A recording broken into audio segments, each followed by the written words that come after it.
single phrase has added a new geopolitical edge to Venezuela's crisis. Acting President Delcy Rodríguez says the abduction of Nicolás Maduro carries what she calls a Zionist tint. The allegation follows a large-scale U.S. military operation in Caracas. It has now opened a fresh line of international controversy. As if by inheritance we have the sacred duty to safeguard our national independence, our sovereignty, our territorial integrity, which has been savagely attacked in the early hours of today. The international community has joined in and raised its voice in support of Venezuela. From the vast and diverse nations of China, Russia, Latin America, the Caribbean, Africa, and Asia, the governments of the entire world are simply shocked and utterly dismayed that the sovereign Bolivarian Republic of Venezuela is being made the victim and primary target of an unprovoked attack of this particular nature, which undoubtedly carries significant and deeply concerning Zionist overtones. It is truly shameful.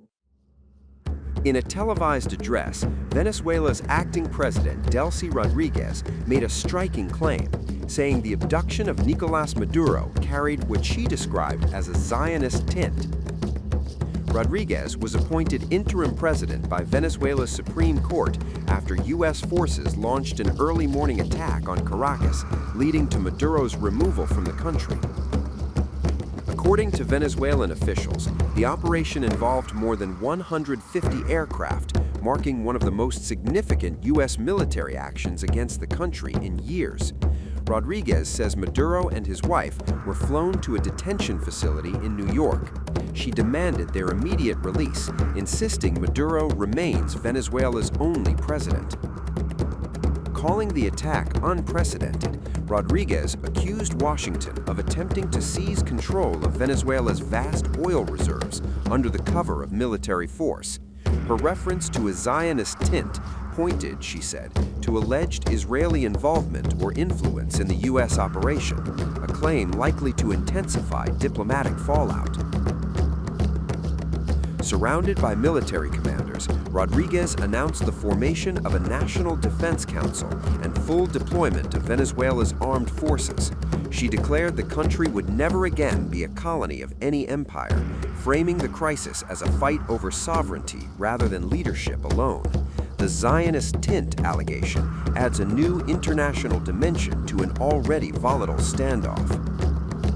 Remember, Israeli PM Benjamin Netanyahu congratulated President Trump and the U.S. for storming Venezuela and capturing Maduro from Caracas. The Israelis were already upset with Maduro for his pro-Palestine stance and the ties with Axis of Resistance factions. Ex-Trump ally and Republican Congresswoman Marjorie Taylor Greene criticized the U.S. government over its steps targeting Venezuela, reminding that people voted in 2024 against foreign intervention and foreign regime change. In a post on X, Taylor Greene highlighted Venezuelan opposition leader Maria Corina Machado's ties with Israel, comparing her left-leaning stances on abortion and LGBTQ issues to President Nicolás Maduro's more conservative ones. Taylor Greene also stressed Maduro's opposition to Zionism, claiming that most Americans I talk to are not buying that this is really about drugs and sanctioned oil tankers, and it's not about social issues. She wrote, quote, "Here are some interesting facts about Venezuela that are easily searchable. Venezuela is a predominantly Catholic country with very strong laws against abortion, with the exception being the life of the mother. Maduro has been critical of Israel, calling it a genocide in Gaza and against Zionism. Maduro's opposition, Maria Corina Machado, is a strong supporter of Israel and wants to restore strong relations with Israel. She is more left-leaning on abortion and LGBTQ issues. Most Americans I talk to are not buying that this is really about drugs and sanctioned oil takers, and it's not about social issues. I just added that to highlight some differences in the two leaders. People voted in 2024 against foreign intervention and foreign regime change, as we have seen far too many times how that's turned out. It's not good, and people are so sick of it. The masks have finally fallen off. It's no longer about drug trafficking or the Tren de Aragua or the Cartel de los Soles. The mask has finally fallen. All they truly want is to be the absolute owners of our oil and our nation's immense wealth. We truly do not want any kind of war. We are a people, a nation that desires peace. And the vast reserves of oil and the land itself are the rightful heritage of the Venezuelan people. They are not, under any circumstances, for the people of Donald Trump, nor for any single president who already possesses every conceivable thing and yet still relentlessly craves more. Respect us, for we are a free people, a people with rights, a people who respects international law. It is unacceptable. Venezuela erupts over U.S. President Donald Trump's latest claim of taking back Venezuelan land and oil rights. Thousands gathered in Caracas, accusing Washington of trying to seize control of the nation's resources. During the demonstrations, protesters waved placards reading, "We are not anyone's colony," and another declaring, "If you mess with Maduro, you mess with all Venezuelan women." Speaking at a ceremony marking the 195th anniversary of independence hero Simón Bolívar, Caracas Mayor Carmen Melendez condemned the U.S., saying Washington's actions are a direct attempt to dominate Venezuela's oil wealth. Melendez said the true motive behind U.S. pressure has now been exposed. She dismissed accusations of drug trafficking as a cover for resource seizure. The mayor vowed Venezuela would defend its sovereignty and natural wealth. Speaking from Plaza Bolivar, she urged national unity and constant readiness. She said citizens must remain alert and prepared to respond at any hour. Melendez declared Venezuela would not bow to intimidation or foreign threats. The masks have finally fallen off. It's no longer about drug trafficking or the Tren de Aragua or the Cartel de los Soles. The mask has finally fallen. All they truly want is to be the absolute owners of our oil and our nation's immense wealth. Are we going to allow this to happen?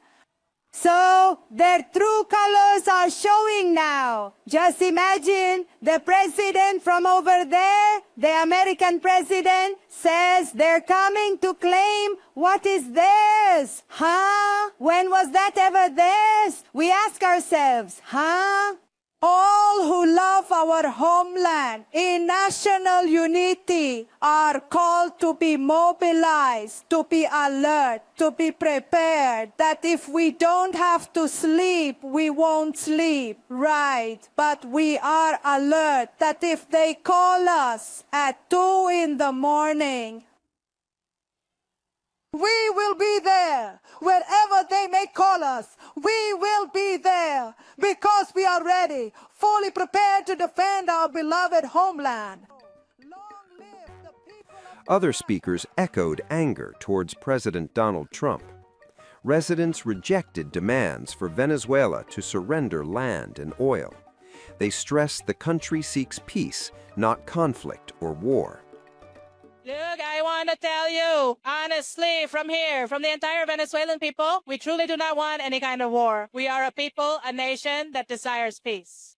And the vast reserves of oil and the land itself are the rightful heritage of the Venezuelan people. They are not, under any circumstances, for the people of Donald Trump, nor for any single president who already possesses every conceivable thing and yet still relentlessly craves more, purely out of an insatiable lust for power. We are a free and sovereign nation, and the lands of Venezuela belong to us. And the oil too, Donald Trump. Long live our homeland, Venezuela, and we will defend it tooth and nail.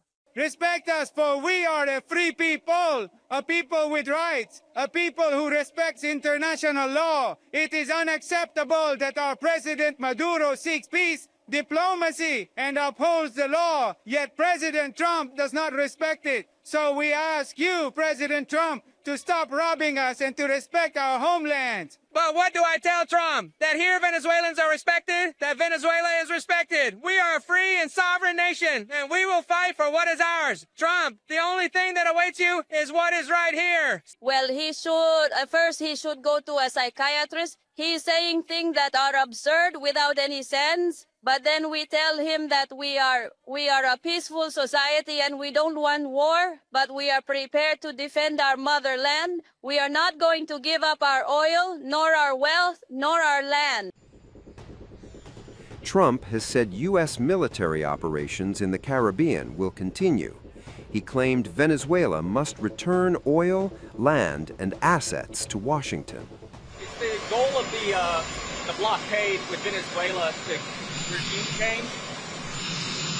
It's the blockade. Not going to let anybody going through that shouldn't be going through. You remember they took all of our energy rights. They took all of our oil from not that long ago, and we want it back. But they took it. They illegally took it. You mentioned getting land back from Venezuela. What land? Getting land, oil rights, whatever we had.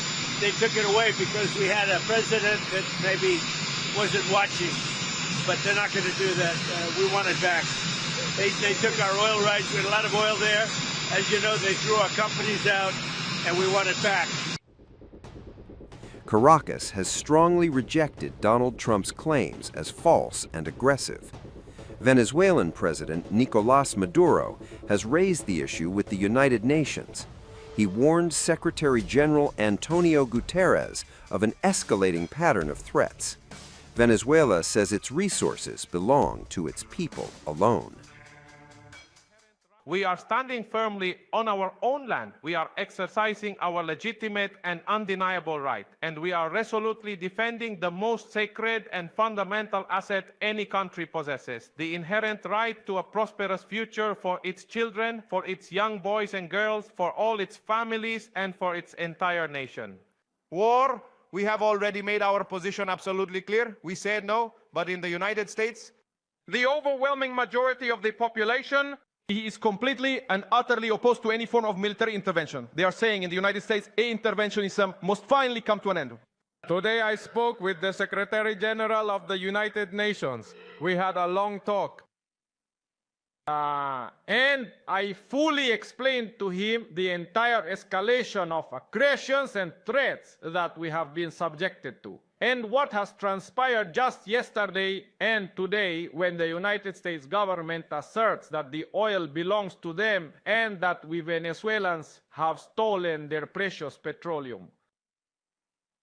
So you're saying that Venezuelan oil, it really belongs to them, and that all Venezuelan minerals, the gold and all the other minerals, they also belong to them.